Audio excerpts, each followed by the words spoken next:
Não tem baliza, não. Não tem baliza, não.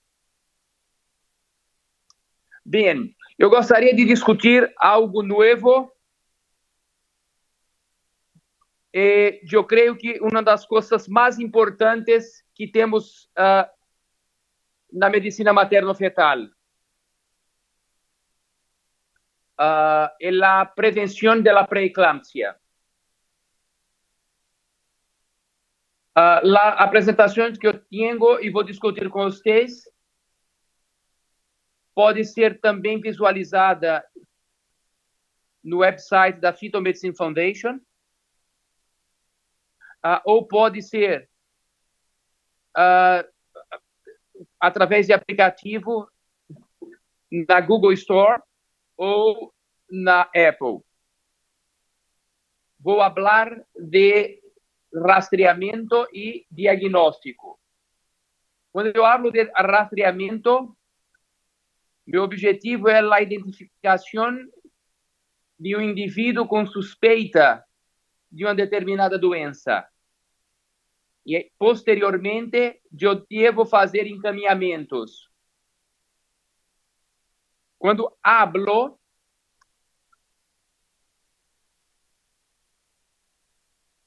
rastreamento, eu tenho um teste positivo, que significa que há uma maior probabilidade, um maior risco do indivíduo ter a doença. E diante de um teste diagnóstico positivo, eu tenho uma enfermidade. Quando hablo de rastreamento, eu tenho sensibilidade, que falarei sobre taxa de detecção. E também tenho um falso positivo. Quanto maior a taxa de detecção, melhor é o teste, e quanto menor o falso positivo, também melhor é o teste. Hipertensão. Eu tenho a hipertensão crônica e definimos hipertensão como tensão sistólica acima de 140 e a diastólica arriba de 90. Após a 20ª semana. E neste caso, eu tenho pré-eclâmpsia, que pode ser única ou superajuntada à hipertensão crônica, ou a hipertensão gestacional, que se fará no final do embaraço.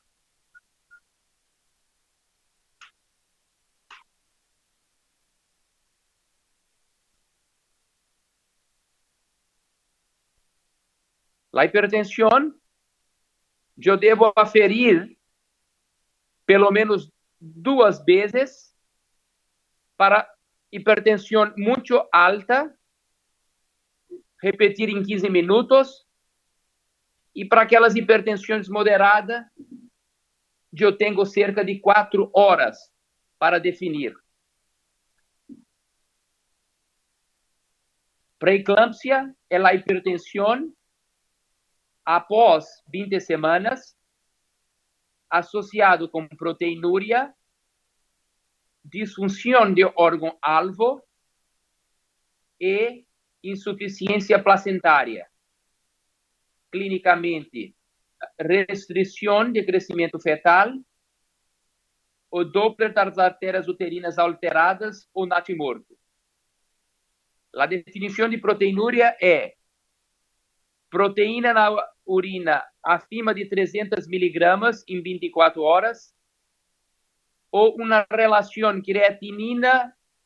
proteína-creatinina superior a 30 miligramas, ou Labstix, uma cruz positivo 2 vezes.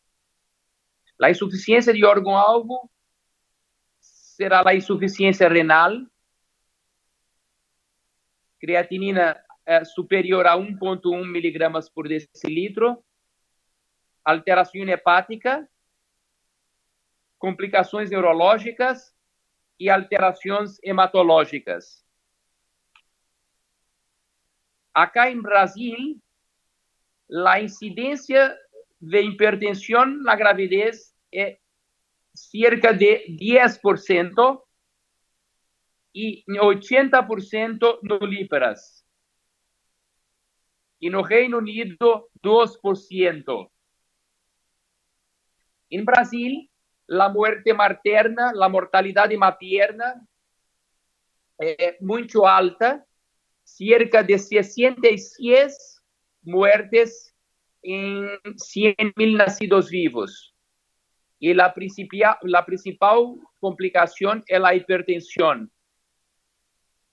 Por causa disto, nos últimos 50 anos, acompanhamento pré-natal é a principal e a única ferramenta na monitorização. Temos que identificar de forma precoce o grupo de alto risco, identificar os sinais clínicos maternos e fetais, minimizando o impacto do agravamento da doença com medicamentos e a interrupção.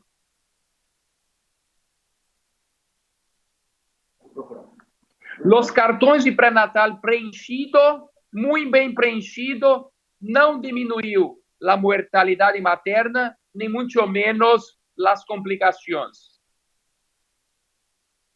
Os órgãos internacionais sugerem a classificação de risco para identificações de mulheres com maior risco de pré-eclâmpsia e intervenções como a utilização de aspirina naqueles casos muito graves. A ideia hoje, e eu creio que é o que temos de mais moderno, é um rastreamento, screening combinado, levando em consideração características maternas, clínicas e obstétricas, associado com avaliação da tensão arterial e do Doppler de artéria uterina. Pressão, Doppler. E se você está num local muito desenvolvido, no Brasil, você pode utilizar alguns marcadores bioquímicos. Não há dúvida que a maior capacidade de predizer o risco de pré-eclâmpsia precoce será no primeiro trimestre, quando comparo com o segundo trimestre. A associação de risco materno, marcadores biofísicos em bioquímicos, eu tenho um risco corrigido e este talvez seja a mais importante definição de risco para uma enfermidade. Quando a embaraçada tem algum desses fatores de risco, idade superior a 35 anos, obesidade, negra, anticorpos fosfolípides, esses fatores de risco irão puxar a manifestação hipertensiva da pré-eclâmpsia num período mais precoce. E se não há fator de risco, se a paciente tem baixo risco, este baixo risco coloca a manifestação hipertensiva numa fase mais tardia, que provavelmente ocorrerá depois do parto. ou seja, não haverá pré-eclâmpsia, porque ela embaraçada terá seu filho antes da manifestação da pré-eclâmpsia. Então, a ideia é o risco basal 2 a 3%. Se há risco, 30% de pré-eclâmpsia. E se não há risco, a incidência é inferior a 1%. E quando comparo a capacidade histórica para identificação de pré-eclâmpsia com avaliação da pressão e o Doppler e os fatores bioquímicos, eu consigo uma taxa de detecção de 90% para pré-eclâmpsia precoce e 75% para a pré-eclâmpsia tardia. Importante é que esta taxa de 90%, se eu não posso fazer os marcadores bioquímicos, tendo apenas o risco materno, a pressão e o Doppler da uterina, minha taxa é extremamente alta, 80%.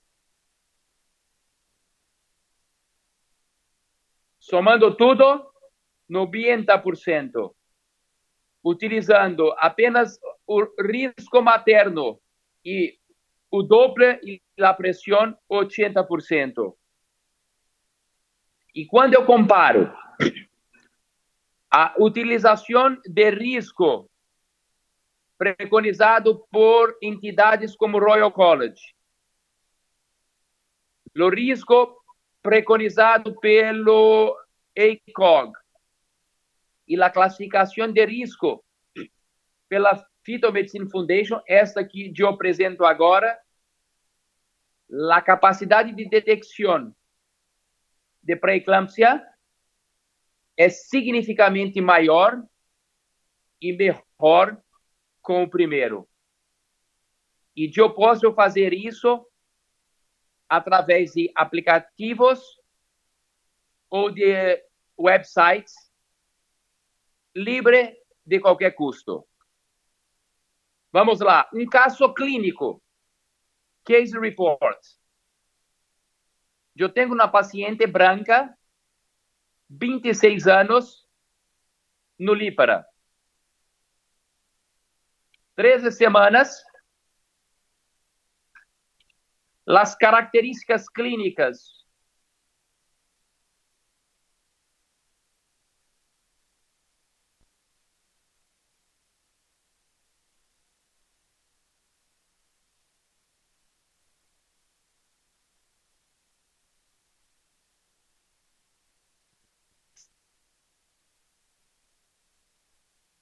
Olá, olá, escutam? Me ouvem? Perfeito, perfeito. Abre o carro, pega o fone.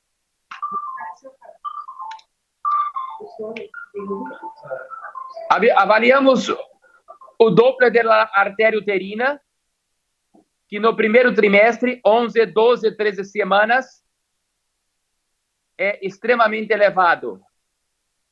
Diferente das 22 semanas, 1,47. E lá, aqui está o risco. O risco de pré-eclâmpsia para essa mulher embaraçada é de 1 em 259. Muito baixo. Não preciso fazer nada. Eu tenho um segundo caso. 12 semanas e a paciente teve um recém-nascido pequeno para idade gestacional.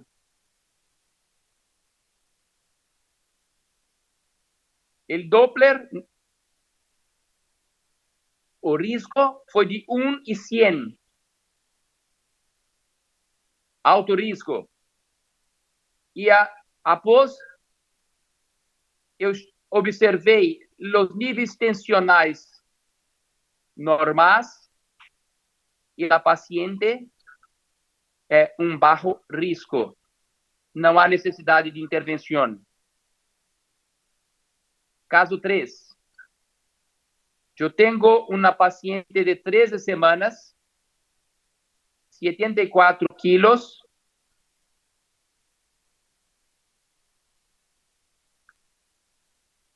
realizei PLGF e aqui está o risco, 1 em 1.062. Bem, se eu tenho agora uma paciente de alto risco, definida como o risco de 1 em 100 ou mais, 1% ou mais, a possibilidade é aspirina em la prevenção da pré-eclâmpsia. Trabalhos mostram que a aspirina diminui a taxa de pré-eclâmpsia quando iniciada antes de 16 semanas, com uma redução de 53%, tendo um maior efeito sobre a pré-eclâmpsia que ocorre abaixo de 37 semanas. Levando isso em consideração, e que a melhor dose para a utilização de aspirina é 150 miligramas, porque 30% das mulheres embaraçadas têm resistência à aspirina quando a dose é 80 miligramas, iniciando com 12 semanas e ao deitar. Este trabalho, publicado no New England, demonstrou uma redução de 82% na taxa de pré-eclâmpsia abaixo de 34 semanas e de 62% na pré-eclâmpsia abaixo de 37 semanas. Seguido esse trabalho, houve uma meta-análise publicada no American Journal com 18.907 mulheres embaraçadas e a redução da pré-eclâmpsia para aquelas que tomaram aspirina foi de 38%.